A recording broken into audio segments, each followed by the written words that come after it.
श्री अघोरमूर्तिस्तोत्रं वा अघोरस्तोत्रम् ॐ श्री गणेशाय नमः। श्री भैरव उवाच कैलासशिखरासेनं भक्तानुग्रहकाम्यया पप्रच्छ प्रणता देवी भैरवं विगतामयं ब्रह्मादिकारणातेतं स्वशक्त्यानन्दनिर्भरं नमामि परमेशानं स्वच्छन्दं वीरनायकं। श्रीदेवी उवाच प्रायश्चित्तेषु सर्वेषु समयोल्लङ्घनेषु च महाभयेषु घोरेषु तीव्रोपद्रवभूमिषु छिद्रस्थानेषु सर्वेषु उपायं वद मे प्रभो येनायासेन रहितो निर्दोषश्च भवेन्नरः। श्रीभैरव उवाच शृणुदेवे परं गुह्यं रहस्यं परमाद्भुतं सर्वपापप्रशमनं सर्वदुःखाभयप्रदं प्रायश्चित्तेषु सर्वेषु तीव्रेष्वपि विशोधनं सर्वच्छिद्रापहरणं सर्वार्ते विनिवारणं समयोल्लङ्घने घोरे जपादेव विमोचनं भोगमोक्षप्रदं चैव सर्वसिद्धिफलावहं शतं जाप्येन शुध्यन्ते महापातकिनोऽपि ये तद्दर्धं पातकं हन्ति तत्पादेनोपपातकं कायिकं वाचिकं चैव मानसं स्पर्शदोषजं प्रसादादिच्छया वापि सकृज्जपेन शुध्यते यागारम्भे च यागान्ते पठितव्यं प्रयत्नतः नित्ये नैमित्तके काम्ये परस्याप्यात्मनोऽपि वा निच्छिद्रकरणं प्रोक्तमभावपरिपूरकं द्रव्यहीने मन्त्रहीने योगज्ञानविवर्जिते भक्तिश्रद्धाविरहिते शुद्धिशून्ये विशेषतः मनोविक्षेपदोषे च विलोमे पशुवीक्षिते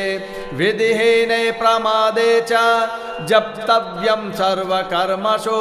नातः परतरो मन्त्रो नातः परतरास्तुते नातः परतरा काचित् सम्यक् सत्यं गिरा प्रिये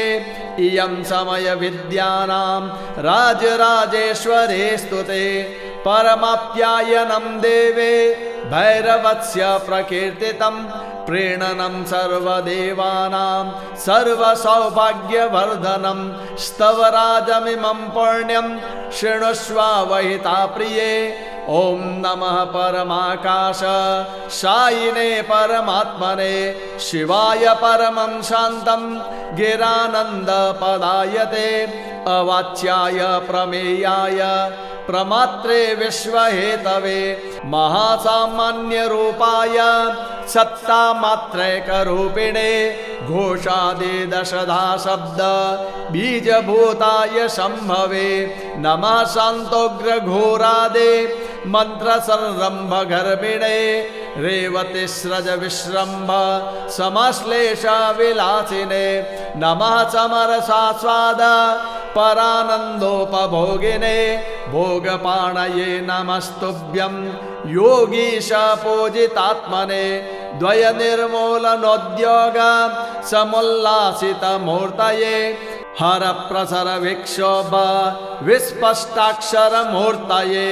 नमो मायास्वरूपाय स्थाणवे परमेष्टिने घोरसंसारसम्भोग दायिने स्थितिकारिणे कालादेक्षितिपर्यन्तं पालिने विभवे नमः रोहणाय महामोह द्वन्द्व विध्वंस हेतवे हृदयाम्बुज संकोच भेदिने शिवमानवे भोगमोक्ष फल प्राप्ते हेतु योगा विधायिने नमः परम निर्वाण दायिने चंद्रमौलये घोष्याय सर्वमंत्राणां सर्ववाङ्मय मूर्तये नमः सर्वाय सर्वाय सर्वपापापहारिणे रवणाय रवान्ताय नमोतरावराविणे नित्याय सुप्रबुद्धाय सर्वान्तरतमायते घोषाय परनादान्त चराय खचरायते नमो वाक्पतये तुभ्यं भगाय पररूपिणे रवणाय रतेशार्ङ्ग देहिने चित्रकर्मणे नमः शैलसुतामात्रे विश्वकर्त्रे महात्मने नमो मारप्रतिष्ठाय सर्वन्ते पदगायते नमः समस्ततत्त्वाय व्यापिने चित्स्वरूपिणे खेद्वाराय भद्राय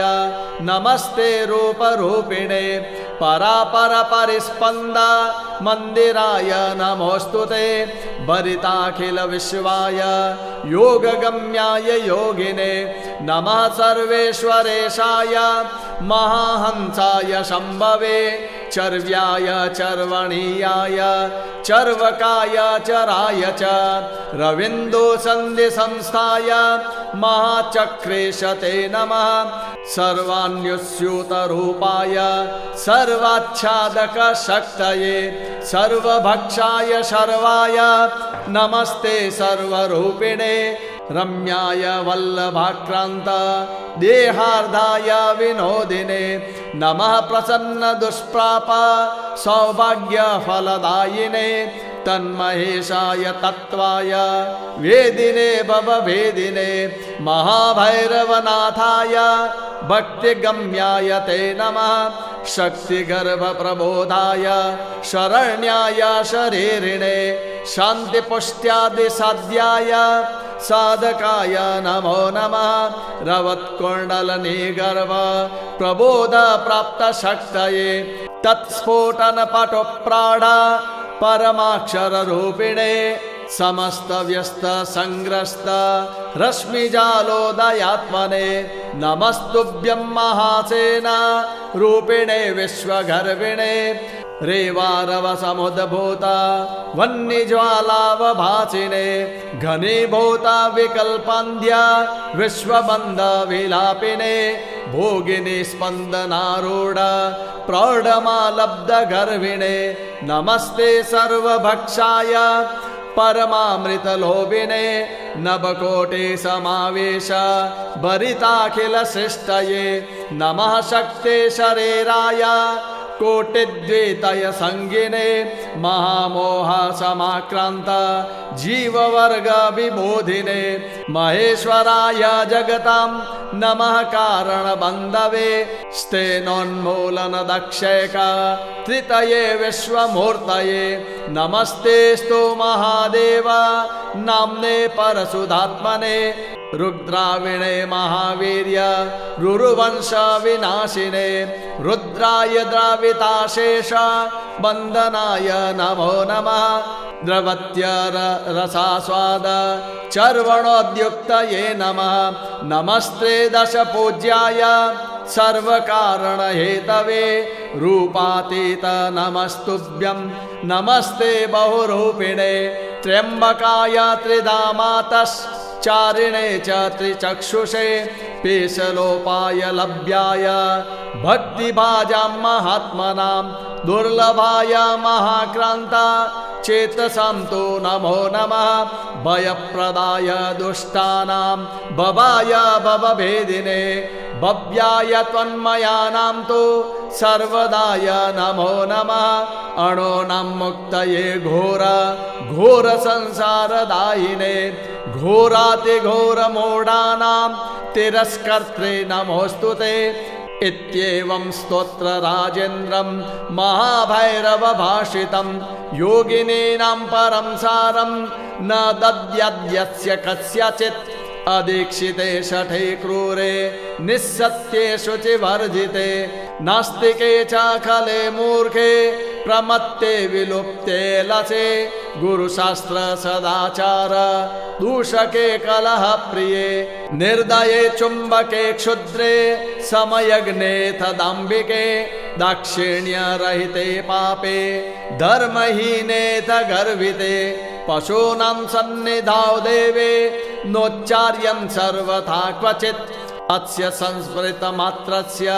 विघ्ना नश्यन्ति सर्वशः गुह्यकायातु दानाश्च वेताला राक्षसादय दामराश्च पिशाचाश्च क्रूरसत्त्वाश्च पूतनः व्याधे दुर्भिक्ष दौर्भाग्य मारिमोह विषादय गजव्याघ्रादयो दुष्टाः पलायन्ते च सर्वशः सर्वे दुष्टाः प्रणश्यन्ति इत्याज्ञा परमेश्वरे इति अघोरस्तोत्रं सम्पूर्णम्।